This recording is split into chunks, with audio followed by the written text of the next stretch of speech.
Hey, everybody. Welcome to the Orange and Brown Talk podcast. Dan Labbe, Mary Kay Cabot, Ashley Bastock.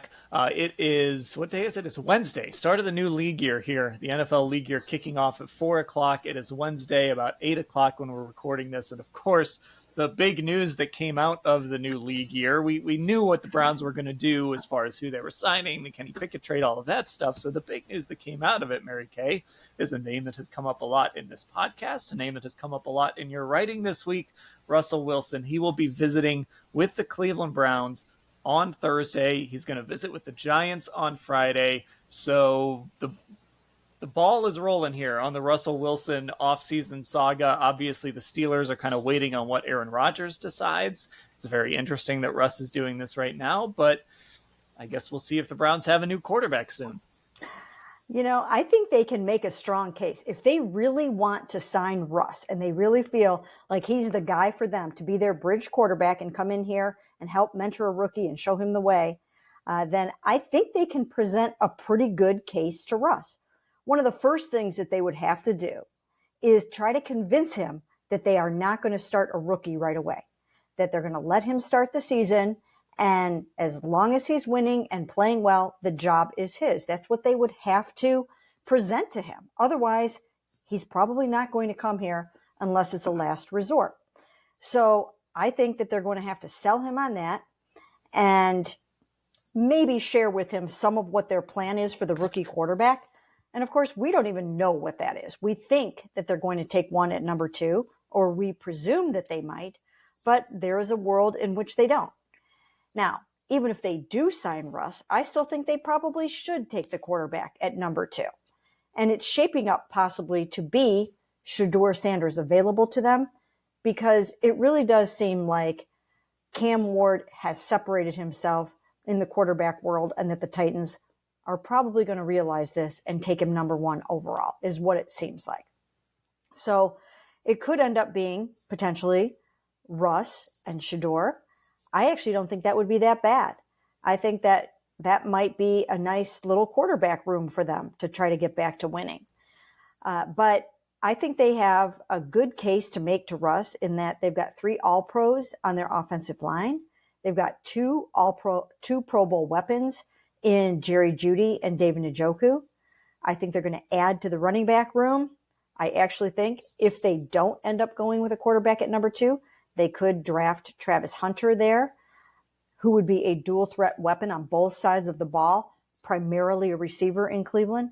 So I think they've got a pretty nice package to present to Russ yesterday. And the other thing that I was thinking, and I wrote this in my gamer on the Russ visit, is that Myles Garrett, his agent, told me that he wanted to sign in time for free agency so he could help recruit free agents. Well, time to work your magic, Myles.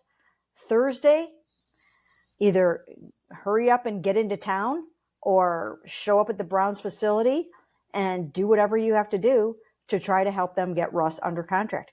Go to a steakhouse with them, whatever the case may be. This is your opportunity to kind of do what you said you wanted to do, help recruit free agents. And if you have a hand in that and it works out, I think that would go a long way towards getting back into the good graces of some of the fans who have been a little soured on the whole situation. Yeah, so I referenced this when the Kenny Pickett trade went down. I'm going to sound like the biggest Browns apologist this week. When the Kenny Pickett trade went down, I said I felt like there was a lot of LOL Browns going on. And I feel like that's happening here again with Russell Wilson. Like, look, we all know Russell Wilson, this is not Seattle Russell Wilson. We all know things went sour in Denver pretty quickly. But still, I think Russell Wilson was fine last year. I mean, the Steelers don't have a ton of great receivers. They have George Pickens and then just kind of a bunch of guys, Pat Freiermuth. It's not like they have a ton of great weapons. I thought Russ was fine last year. I don't think he comes in and makes you he certainly doesn't make you a Super Bowl team. I don't know if he makes you a playoff team, but you've got to have a quarterback and you've got to have a guy that can run your offense, especially if you don't end up picking a guy number 2 overall. So I don't know, Ashley, I don't really have a problem with Russell Wilson. I think you start looking at your options that are out there, what it's going to cost, a world where I don't have it in front of me, but Daniel Jones got paid a ton of money, right? Like Justin Fields got paid. Yeah. He got $20 million.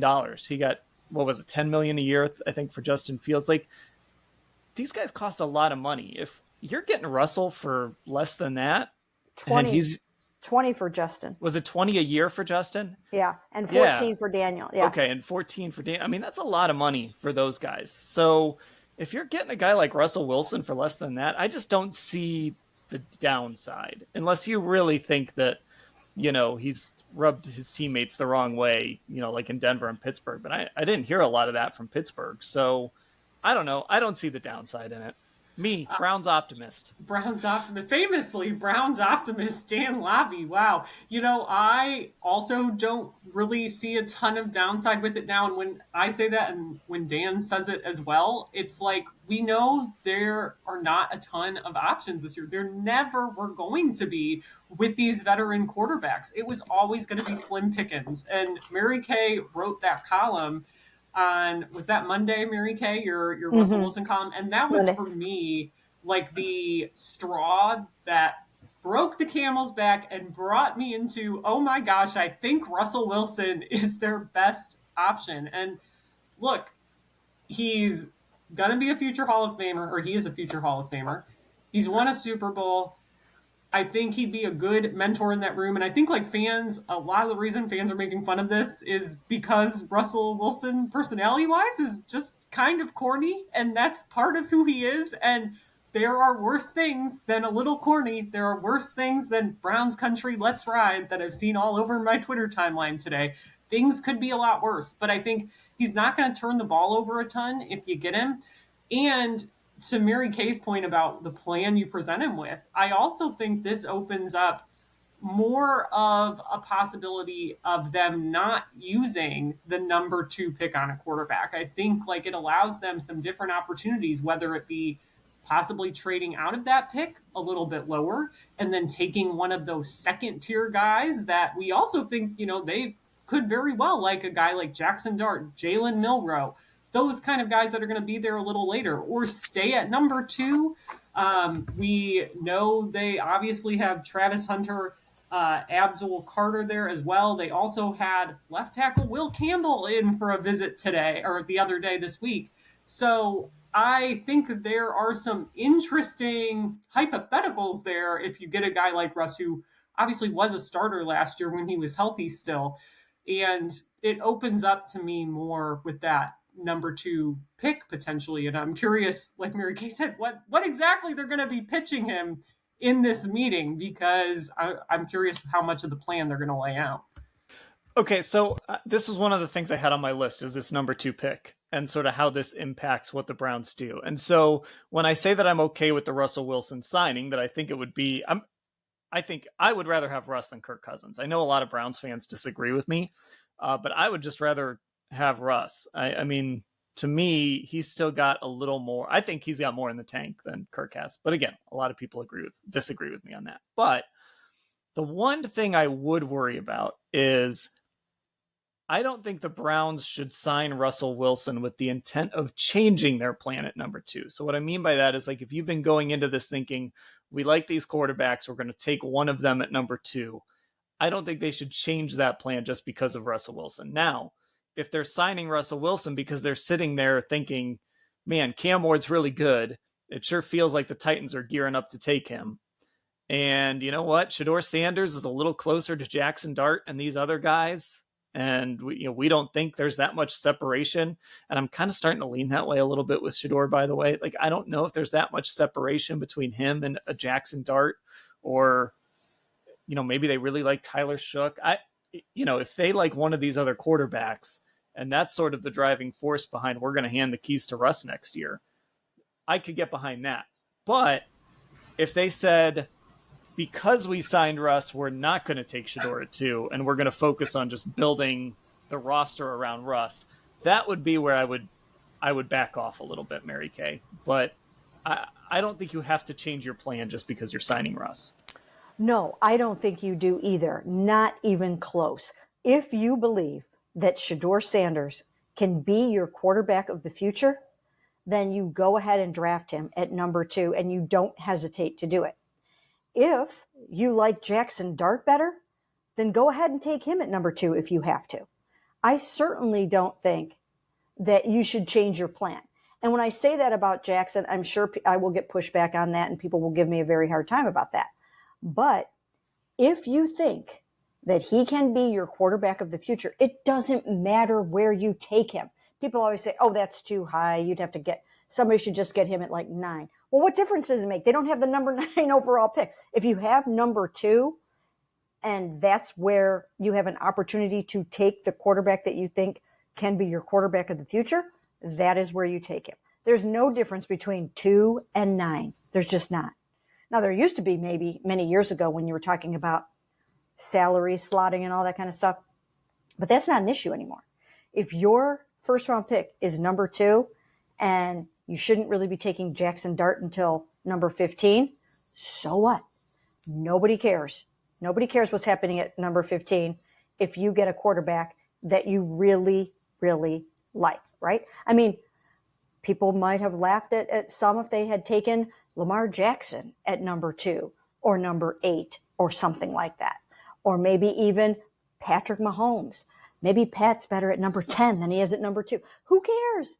It's where you have the pick and what you see in these guys. So they have to figure out who is their favorite quarterback out of this class. And then they have to find a way to get him. And if it's Cam Ward, they're probably not getting it, because I do now think that the Titans will probably draft him. And if they don't, they just might be kind of silly for not doing that.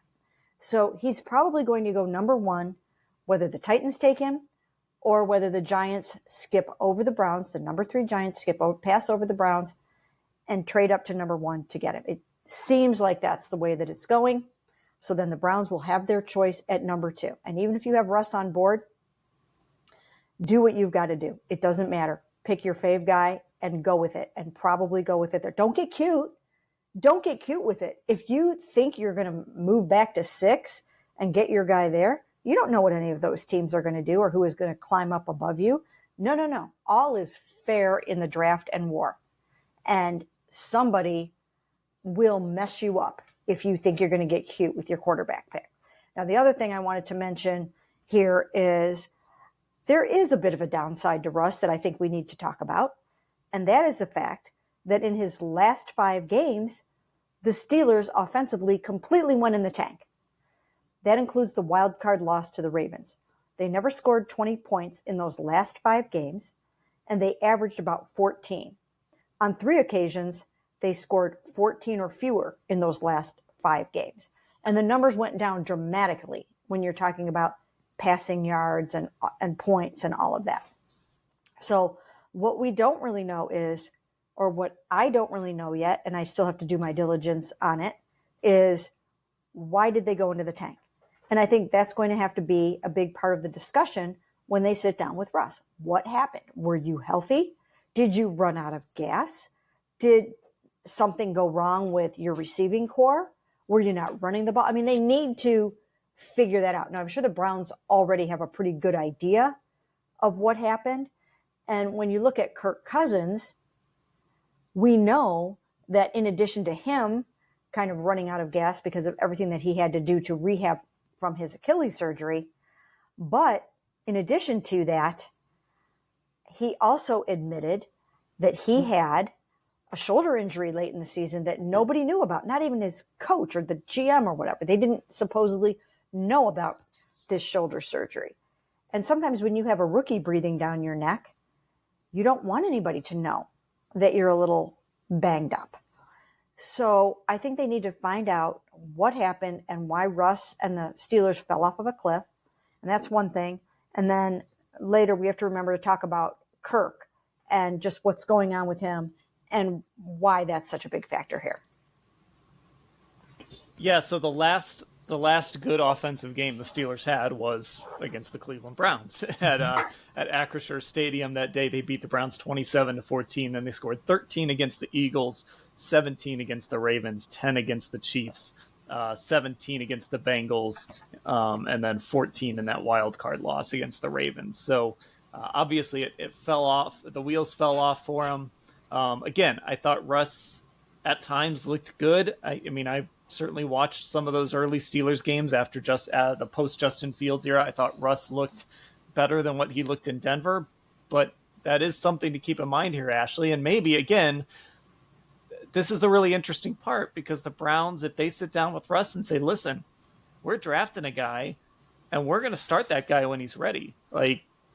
So if we're getting to week 8, week 9, and this thing's falling apart, we might turn to that rookie. We're not going to let somebody stand in the way of that guy when he's ready. So that's sort of the other part of this that they need to work out with Russ. What went wrong? And then also, are you willing to mentor a guy that eventually is going to take your job?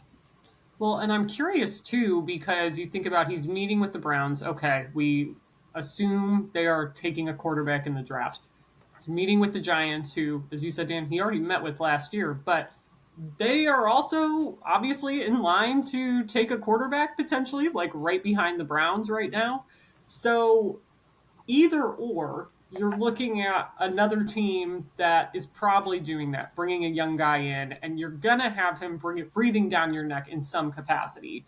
But like then again, that makes it so interesting with Pittsburgh, because obviously everyone's still waiting for the Aaron Rodgers domino to fall. And it's like, how is that impacting things there? Like Pittsburgh, I don't think would have that young player breathing down his neck. But it's like, if they don't get Aaron Rodgers, what are they going to do? And is Russ going to be bent out of shape if he feels like they were waiting to see if they could get Aaron Rodgers or somebody better and just want to go somewhere else anyway? Like, there's all of the ego and that sort of drama involved with this as well now. But I think he's in the position that if he goes to one of these two teams, I would bet that there is going to be somebody he has to mentor. So I'm curious what his headspace is with that, how he would feel being put in a similar position to Kirk Cousins last year, and obviously seeing what happened with Kirk down in Atlanta and him getting Michael Penix. Like, I don't know. I don't know how he's going to deal with that, but I think it's like very much a reality for him either way. So I think that could help or hurt the Browns. I mean, I think if you're telling him, hey, if this is going off the rails by week 8, we're starting a rookie, that might not be the best incentive for him to sign here, obviously, at face value. But also, you look at his other opportunities around the league, that's just kind of where he's at this stage in his career. I do want to ask about this before because we do need to talk about Kirk. But Mary Kay, I want to ask about this because there is in the back of my mind, there's this idea of, is this a leverage play with Russell? Because obviously, it doesn't sound like he necessarily wants to leave the Steelers, but the Steelers are trying to court Aaron Rodgers. We know that Aaron Rodgers kind of makes these decisions in his own time. So who knows how long it's going to take for him to make that decision. So if he chose, let's say, to go back to Minnesota, or not go back, but to go to Minnesota, follow the Brett Favre path exactly, and go to Minnesota, then it leaves the Steelers like they're the odd team out, and then they don't have any options at quarterback. And like I said, then they're in a position where they probably have to just, hey, we're at 21, we got to take Jackson Dart or whoever and hope that he's the guy right away. It's a bad spot for them to be. So is there any part of this that could be kind of a leverage play from Russ? It could be possibly. But the thing that keeps coming to my mind here is the fact that Aaron Rodgers is holding all of the cards right now. He is holding the cards because the Steelers want him and the Giants want him. And I think to a certain extent, the Vikings have tossed their hat into the ring, but they have J.J. McCarthy.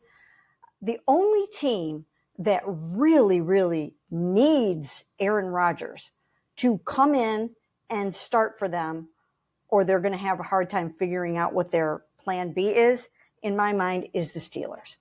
Because the Browns have the number 2 pick and the Giants have the number 3 pick. They can go get rookie quarterbacks. They can go get Shador. They can go get Jackson Dart. They can even go get Jalen Milroe or someone and find a way to make it happen next year. But the Steelers, I don't know what they're going to do if they don't get Aaron Rodgers. I mean, I guess they can try to re-sign Russ, but that's going to be a little bit awkward. But whatever, it's business. Those things happen. But I think Aaron Rodgers is kind of holding up the whole entire process. Maybe he'll go on a darkness retreat before he makes his decision. And that usually only takes, I think, about 3 days. And so then I looked into that just for the heck of it. I did not decide to go on a darkness retreat, but I was curious. Yeah, you can I think you can choose the amount of days that you can actually be in the darkness. Didn't Aaron emerge early? He came out early, I think. he may have. I don't eat. I sleep with the lights on, so I would not be doing a darkness retreat. I can promise you that. But maybe he will do one to try to help him make this decision. But he's kind of holding up the works here for everybody a little bit. So it's going to be very interesting to see how this goes, unless the Browns get Russ in the building tomorrow and Miles flies in from wherever he's at. Or maybe, I don't even know, maybe he's in town, whatever the case may be. I think he's coming in from somewhere. Maybe they get him into the building and he works his magic and they don't let him out of the building. And they just say, no, we don't want you going up to New York. But I'm guessing that that's not going to happen. I'm guessing that Russ is going to fulfill his visit to the Giants and that the Browns are going to grant him that and let him have that opportunity. We'll see. These things can change on a dime. You never really know.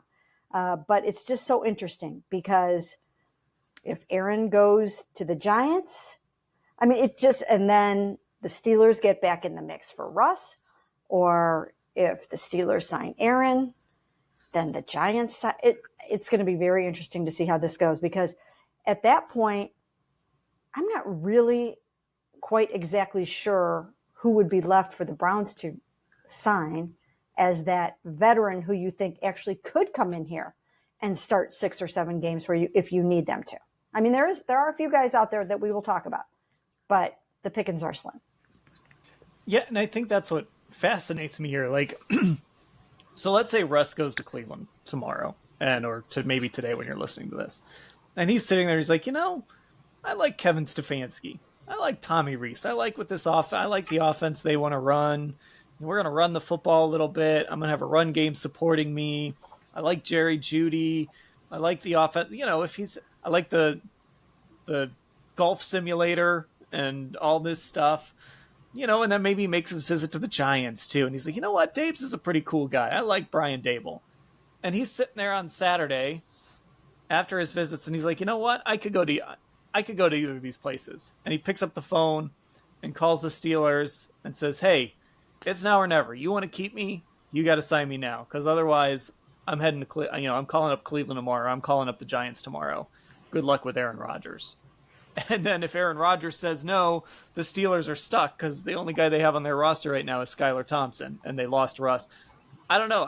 This could get very interesting, Ashley, if Russ wanted to push it a little bit. I don't know if that's what he wants to do. Maybe in the end, he's happy to wait and just see if he ends up back in Pittsburgh. But I just think it could get interesting in that way. Yeah, I'm curious, obviously, I don't know Russ, but I'm curious, does he have that sort of in him to play hardball with them like that? Just knowing his reputation, I'm really curious. But as we're sitting here talking, I just keep thinking, truly, the Browns' best chance is for Aaron Rodgers to keep dragging his feet, not make a decision anytime soon. And then it's going to come down to how badly do the Steelers think they can get him? How badly do they want him versus just re-signing Russ? But I think the longer this drags on, it's a net positive for the Browns acquiring him and a negative in terms of the Steelers keeping him, because you would just think at some point egos, hurt feelings are going to get in the way, and it's going to be like, well, if you wanted me this bad, why didn't you tell me on Wednesday when the new league year began, right? So I'm just curious with these guys, and it's not often they hit free agency. They're not going through this every year. I really think the longer that we get into the new league year free agency, it doesn't benefit the Steelers. But who knows? Guys love playing for Mike Tomlin. We know that, and I think the sentiment seems to be that Russ wouldn't mind staying there.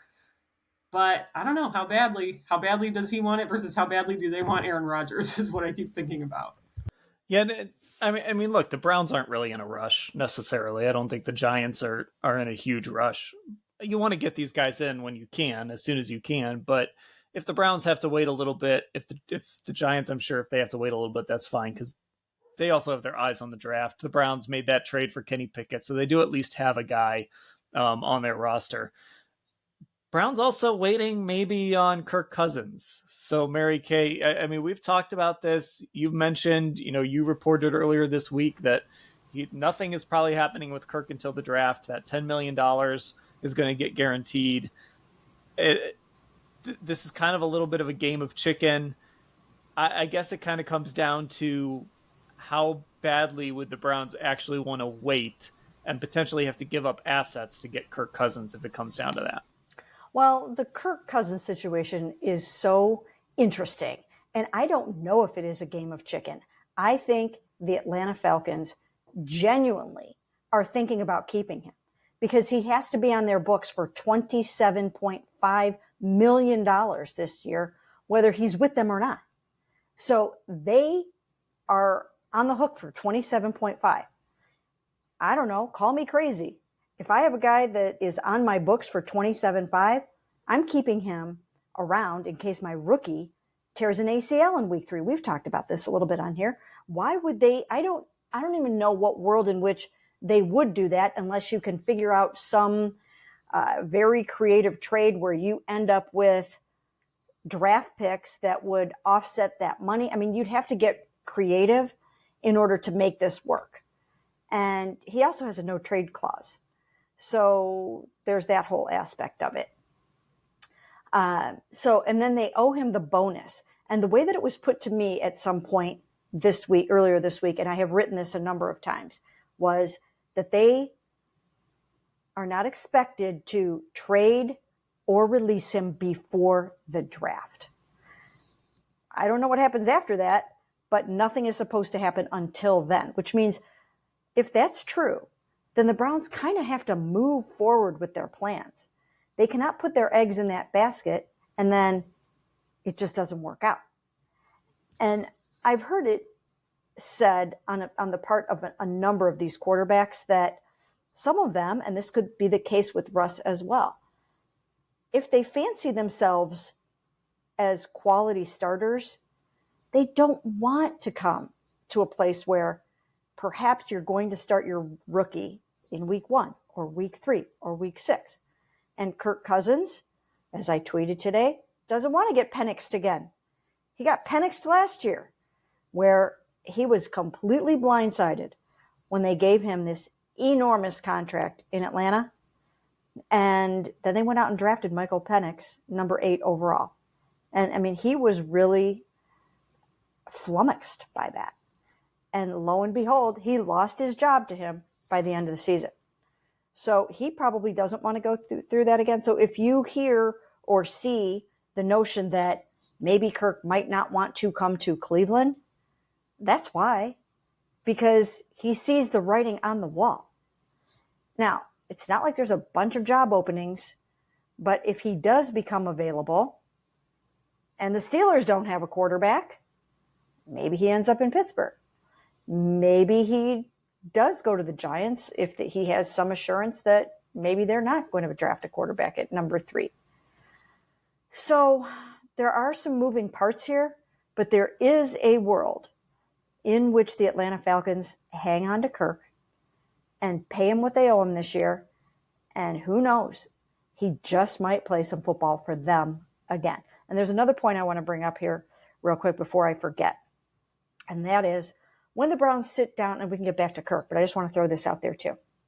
When the Browns sit down with Russ tomorrow, I think it's going to be very interesting that Tommy Rees is now involved because Tommy is the new offensive coordinator. And then, of course, Bill Musgrave has been everywhere as an offensive coordinator. Did he ever work with Russ before? Can anybody look that up? Has he worked? I have to look up his history. I don't know for sure. I don't either. I forgot to look into that. But Tommy, as we know, in 2023 was the offensive coordinator at Alabama for another very dual threat quarterback in Jalen Milroe. So Tommy Rees knows a whole lot about working with dual threat quarterbacks. He knows how to call a game for him. He knows how to coach him. He's a former quarterback himself. I think Tommy could be a really good selling point here. I think he could be someone that Russ would get excited to work with. And who knows? He might even end up calling plays because Kevin Stefanski said he reserves the right to turn play calling over to Tommy. And if it turns out that that's the right avenue, then that's what he will do. So I think that just brings a whole new dynamic to the table that you've got Tommy in that capacity. Sorry, I was looking up Bill Musgrave stuff too. No, he did not cross paths with Russell Wilson unless I'm missing something. He was with Denver until 2018. Okay. So by the time Russ got there, he was at Cal, and then with the Browns. So but they would have never crossed paths. He's such a good, accomplished offensive coordinator and a former quarterback himself. So you've got two guys that are going to be very hyper-focused on the quarterback room and the quarterback position that are really good at their jobs. And I think that's a good selling point. I do. There just still is a part of me that if the Browns are serious about signing Russell Wilson, and goes back to this idea of, are you signing Russell Wilson to replace him, right? There's a lot of guys you could sign to replace. You could sign Gardner Minshew. You could have signed Jacoby. You could still go sign Joe Flacco. Like, you can sign guys that you can replace a lot more easily than I think you could Russell Wilson. And it just sort of, it's one of those weird things that you just kind of take note of, and you're like, okay, does this mean that the Browns are convinced Cam Ward's not going to be there at 2, and maybe they just aren't in love with Shedeur Sanders at number 2? I don't know for sure if that's what this would mean, but I think it makes it more in play than if they were signing a Jacoby, who obviously is off the market now, a Gardner, even a Flacco, any of these other kind of, I hate to use the word disposable, but I'm going to, any of these other kind of disposable guys that you could bring in, and nobody's really going to blink an eye if halfway through the season or even out of training camp you say, you know what, the rookie beat you out. You're going to be our backup. I just don't know if you can do that with Russ. So I just think it adds a level of intrigue to kind of what the Browns are going to do. That's what I was kind of trying to say earlier, Dan, and I think you just said it better than me, because that was my sentiment. It's like, we can't know for sure, but does this essentially mean if they're going to go out and get that next step up and not one of those quote unquote career backups necessarily at this point, does that mean that whatever they're planning on doing, it does not include starting a rookie immediately? And it's like that, coupled with, I think we're all in agreement now that we don't think they would trade up to 1 to try to chase Cam Ward. So it's like, if you're not doing that, then you can't bank on him being available, and therefore you have to expect that they were okay with multiple scenarios and not just one guy. Like, it just all, I feel like I'm that meme of Charlie Day with the red yarn and the board behind me. You know what I'm talking about, where I'm just connecting dots. Oh, I know. I've been randomly been watching It's Always Sunny clips on YouTube. Like, I don't know why.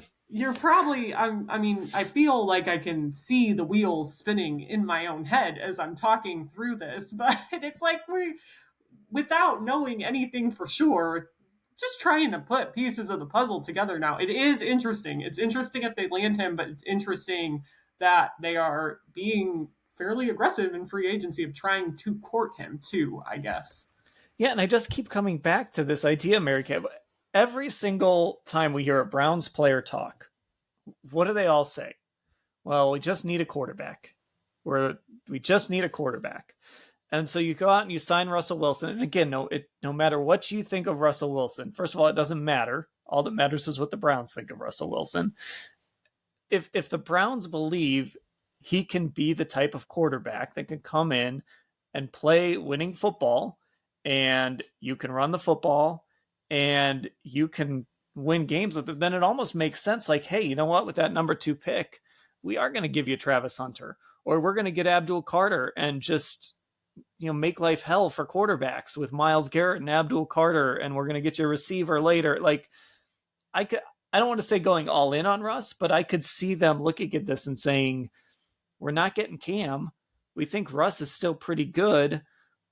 Let's wait. Let's get one of these like second or third tier quarterbacks later, because we think they're, we'd rather have one of those guys, and let's build this roster to win with Russ. I don't necessarily know if that's the right path forward, but I could see the Browns talking themselves into that.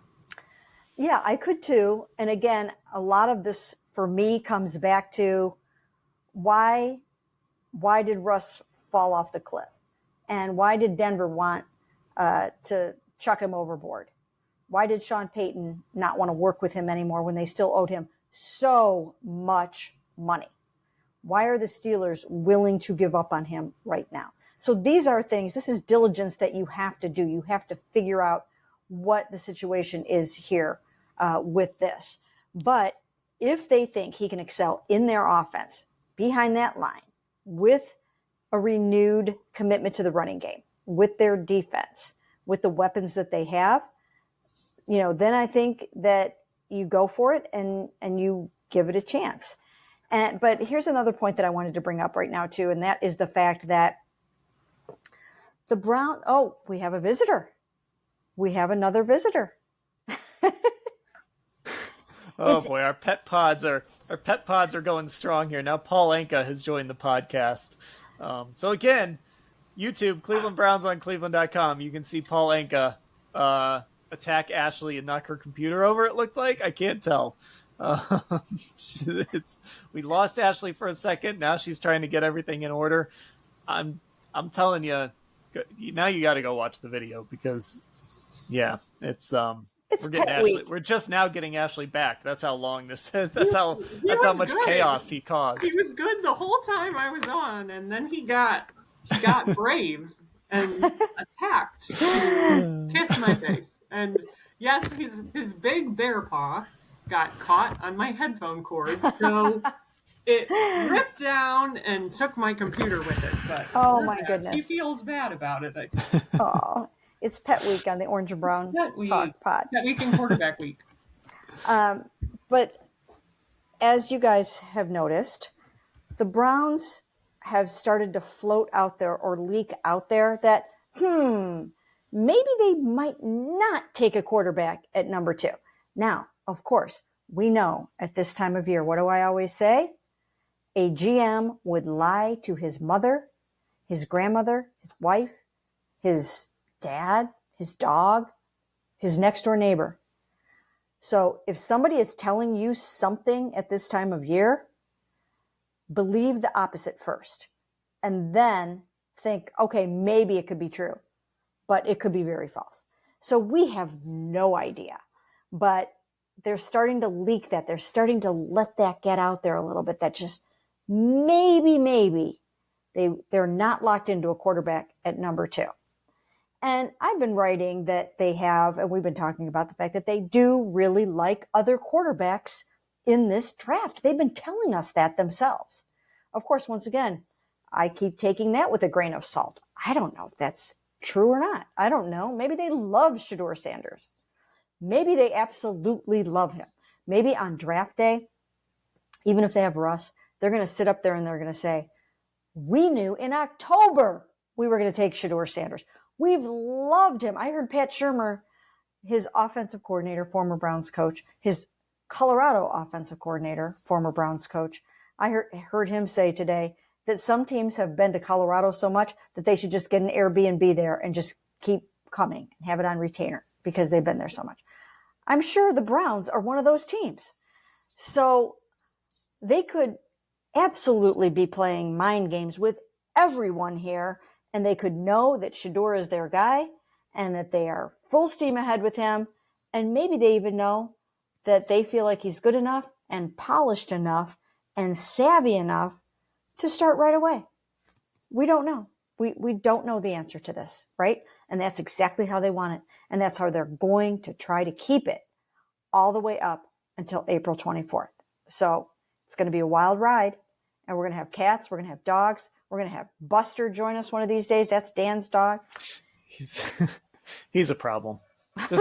This weather, the weather is causing all sorts of problems for my dog. He's just, you open the window, he hears everything outside, and then it's just on edge the rest of the day. So yeah, he'll probably make his way down to the basement one of these days just for the heck of it. We hope so. We never see Buster. Yeah, right. And by the way, the NFL wants it this way too. The NFL doesn't want you to know who the No, Titans are going to take it 1 or who the Browns are going to take it 2. Like nope. we've been saying, think it's starting to become clear the way the Titans are going with their approach in free agency. But they would love for people to think the Browns might take Abdul Carter or Travis Hunter or Mason Graham or whoever else. So Will Campbell. anyway, Will Campbell, yeah, we'll Yeah, be here. he was a late addition Yeah, to the visit list. I got a tip this week that he was in last week with the other 4 guys. So that kind of adds a little bit more intrigue to it as well, because that has to put him right in the mix for their top pick. That's what they brought in last week, was their 5 top candidates for their top pick, whether that's at number 2 or at number 6 or number 3 or wherever they choose. They've got 5 guys that they have targeted, and all of those guys came in for visits last week. I'm talking about Shador, Cam, Abdul, Travis. I'm on a first name basis with all of them, and Will. you and Jimmy G. So they'll get back to more visits starting next week. But this week was about free agency. I think they'll get back to visits, and of course, pro days are going on and stuff like that. But so yeah, Will, a left tackle, is part of the mix. So do not sleep on him either. All right. Well, Browns country, let's ride. Orange and Brown Talk podcast. Find us on Apple Podcasts, Spotify, and on our YouTube channel, Cleveland Browns on cleveland.com. If you want to watch us talk instead of just listen to us and see our pets, you can find us there, putting up full episodes for everybody to watch there. Instagram, Orange and Brown Talk. YouTube, I just said YouTube. Twitter, Orange Brown Talk. No and in there. I think that's it. Hopefully I'm not misleading you to the wrong place. Find us on Twitter, X, whatever it's called now. Yeah, that's it. We'll be back the rest of this week with some more pods. We'll do a Hey MK. Also, once free agency clears, for Mary Kay and Ashley, I'm Dan. Thanks for listening, everybody.